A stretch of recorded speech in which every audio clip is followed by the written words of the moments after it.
This video will demonstrate how to reset the Linktop cardio ring to factory settings and how to rebind the ring. First, we'll cover the steps to reset to factory settings.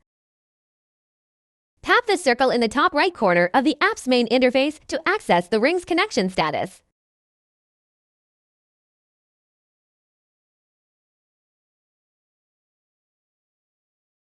Tap Factory Reset in the Tools section and confirm to complete the factory reset.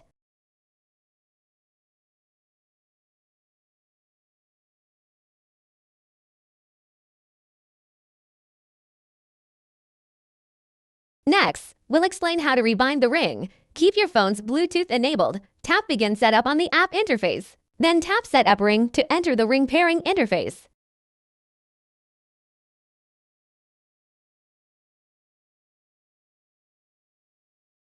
It's important to note that Apple users need to take an additional step.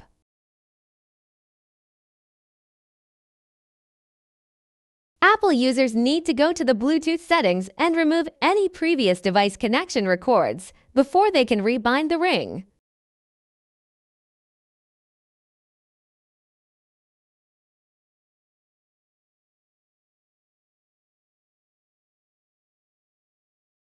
After clearing the records, return to the pairing interface, select your device name, and tap Pairing to complete the rebinding process.